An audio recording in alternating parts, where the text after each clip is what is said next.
Hey guys, welcome back to Film Feature 43. I hope you're enjoying the spooky month of the year. To continue my October trend of horror films and slasher films, I want to talk about Willy's Wonderland. Specifically, a theory about the film Willy's Wonderland. Even more specifically, I want to talk about the fact that I think Willy's Wonderland takes place in the Child's Play universe.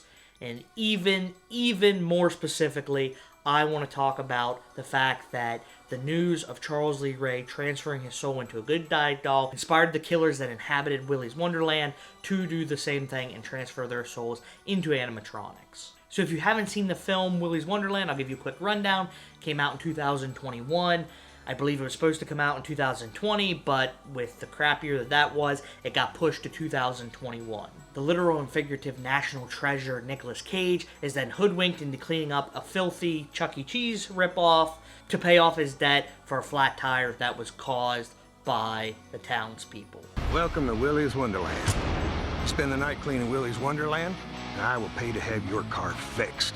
The movie quickly turns into a Five Nights at Freddy's adaptation with less watching and more punching when Nicolas Cage goes John Wick on 8 sentient animatronic monsters. He starts taking them out one by one until a group of stereotypical teens end up showing up in Willy's Wonderland, and the teens start getting taken out one by one. We see in a flashback that Jerry Robert Willis built Willy's Wonderland in 1992 as a cover to kill people in his super happy fun room. He would lure families back there and kill them, and nobody was the wiser until it started to smell.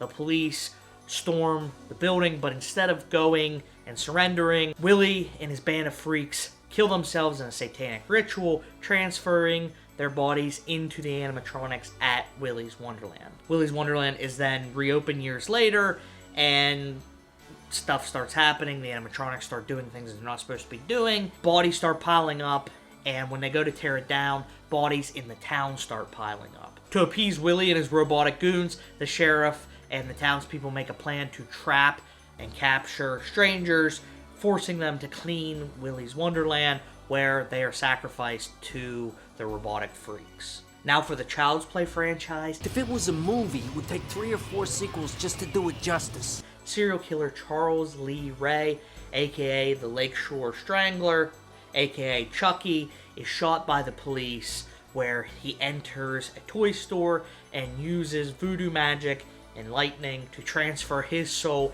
into a good guy doll. Give me the power, I beg of you!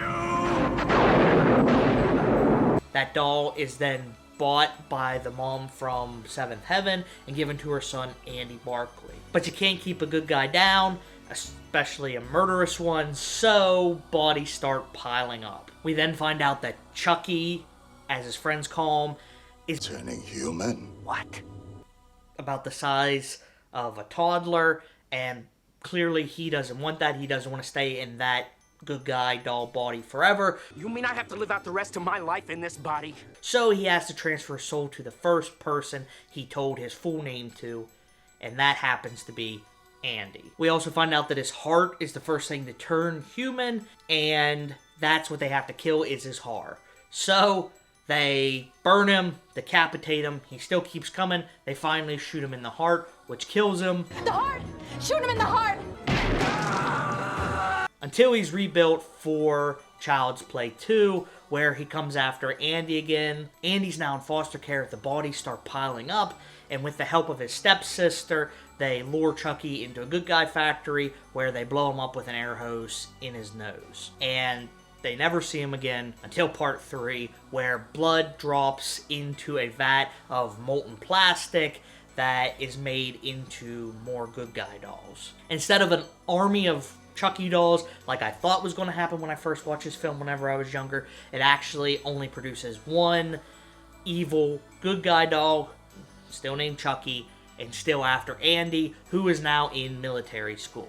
Chucky then realizes that he has a new body, so he doesn't need Andy. He's going to tell somebody else, and he finds a young cadet who he tells his full name to, and he's his new partner for Hide the soul. I'm tired. I don't want to play that dumb game anymore. Andy then saves the kid, and Chucky is dropped into a huge fan where he's cut into thousands of different pieces. And this is where the movies really start to get weird. Chucky is stitched together by his ex-girlfriend Tiffany Valentine, played by Jennifer Tilly, who he then kills and transfers her soul into a doll. They then figure out that they don't need the first person they tell their full name to, as long as they have the heart of Damballa that was buried with Charles Lee Ray's real body, and they go on a evil doll road trip to retrieve the amulet with two young teenagers who they're going to transfer their souls into. And a weird plot point that I thought was extremely strange was apparently Chucky has Charles Lee Ray's fingerprints. Fingerprints discovered at 2 separate crime scenes have been identified as belonging to Charles Lee Ray, the notorious serial killer gunned down in 1988. Now, police confirm that Ray's corpse will be exhumed from a Hackensack, New Jersey cemetery sometime today. Which puts them on a time crunch. Bodies start piling up, yada yada yada, and Chucky and Tiffany are both killed in the cemetery where Charles Lee Ray's body's at, but not before Tiffany gives birth to an evil doll baby. And by that I mean a baby that's a doll, not a doll baby. You understand, you get it. The evil doll baby thing returns as Glenn/Glenda, a gender fluid doll who brings Chucky and Tiffany back to life in animatronics during a filming of a meta movie in the Child's Play universe about the killings of the Chucky doll, and they kidnap Jennifer Tilly, impregnating her with the doll Chucky's sperm to have a child that they can transfer Tiffany's soul into Jennifer Tilly's body, and Glenn/Glenda's soul into the baby's body, and then Chucky into another man's body. It's very strange. They're all using the heart of Damballa to do this. Chucky decides he doesn't want to do it, so Tiffany kills him. I'm infamous. I'm one of the most notorious slashers in history, and I don't want to give that up. I am Chucky, the killer doll, and I dig it! And transfers her soul into Jennifer Tilly's body, and Jennifer Tilly ends up having twins, so they transfer Glenn/Glenda's soul into the boy and girl twins that Jennifer Tilly just had. Like I said, extremely weird movies, and possibly the worst film of the franchise in my opinion. But we move into what appears to be a reboot, and in my opinion, the best film of the franchise with The Curse of Chucky. This seeming reboot has a new family with a new good guy doll being shipped to them, and the bodies start piling up, as they tend to do, and we find out that this family has been there all along, and it's somebody who Charles Lee Ray was obsessed with before he died. The extremely competent and very observant Nika, who's the main protagonist of this film, is then accused of the murders and put into an insane asylum. Time to play. Hide and seek? Hide the soul. And guess what? You're it. Why do I always have to be it?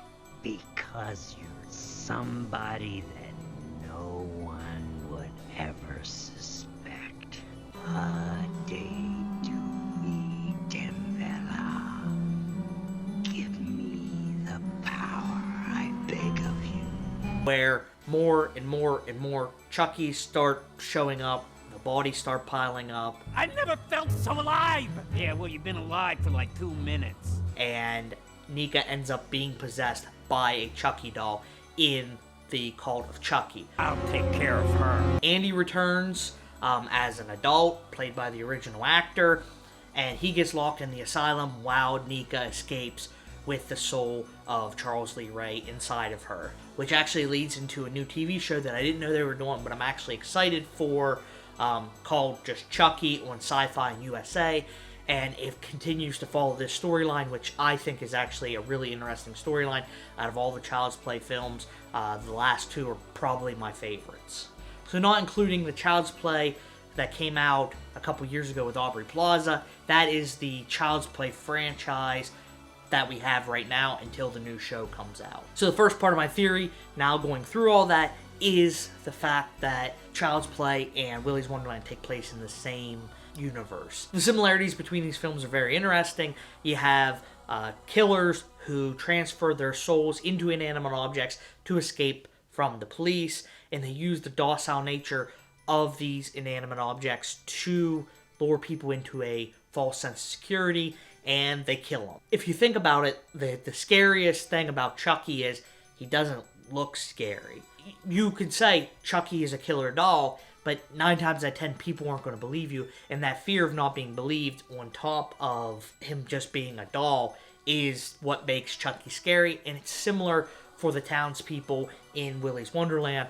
Nobody on the outside is going to believe them, even with the news stories and stuff.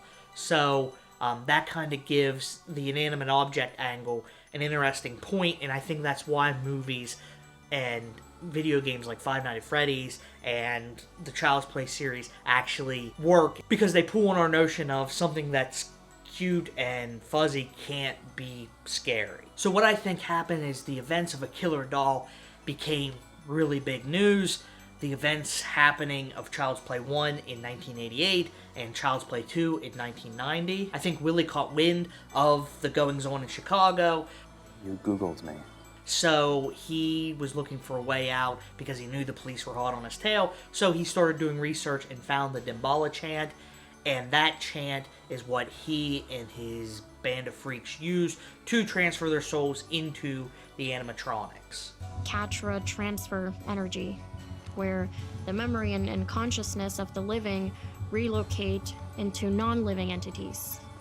So if that's true, though, you might be wondering why Willy and his group didn't use the same chant to transfer their souls back into human form like Chucky tried to do in the first 3 Child's Play movies. I think the reason that is because Chucky was in an extremely docile doll. You're just like a little baby. Is the little baby ticklish? Is he? Easily manhandled. We see it throughout the series where people just throw him because he's so small. And he started taking on the characteristics of a human in that doll because the doll, that's what he's supposed to represent, is a tiny human. More time you spend in that body, more human you become. The freaks at Willy's are in giant weasels and knights and fairies with seemingly a lot of strength that the doll Chucky doesn't have. And even Chucky comes to this conclusion in Seed of Chucky where he wants to stay a killer doll because he can't be killed. And I think that's why the animatronic people stay in the form that they are instead of trying to transfer back into a human form. And it is interesting, and the reason why I think these are connected is the animatronics seem to be more lifelike of being years of being animatronics, because when Mr. Cage is fighting them and ripping their jaws in half and things like that, they bleed what looks to be real blood, kind of like Chucky does. Nobody makes me bleed my own blood. Nobody! And we know in the first Child's Play that the only thing that's really human in Chucky to begin with is his heart. But these animatronics have had years to kind of transform, meaning that their whole body would probably take on the characteristic of whatever animatronic they are. So if it's a giant weasel, that's the characteristic that it would take on.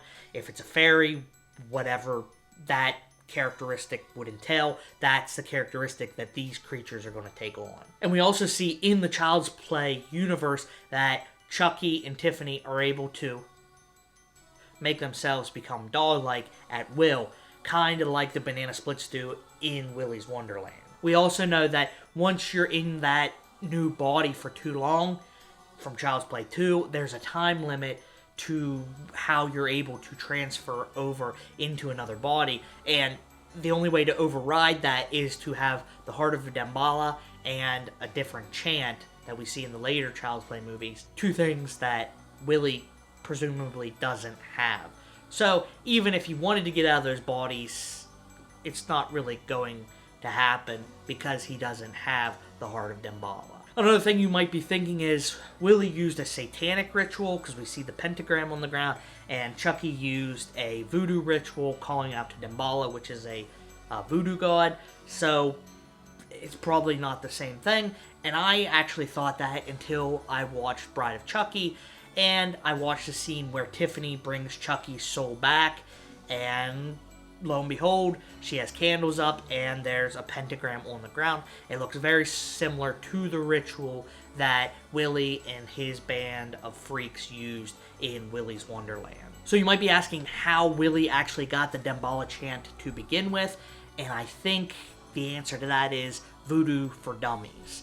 We see that Tiffany is reading a Voodoo's for Dummies book to get the spell to bring Chucky back into the doll. Although that took place in 1998, the For Dummies series actually started being published in 1991, the same year that Willy's Wonderland was open. So I think what probably happened was Willy was looking for a way out. He heard about Charles Lee Ray transferring his soul, and he went on the hunt for the chant to enact his satanic, or should I say voodooistic, suicide ritual and pact with his employees. So if my theory is true, Willy and his goons would never have been able to escape if it wasn't of hearing of Andy Barclay and his murderous doll.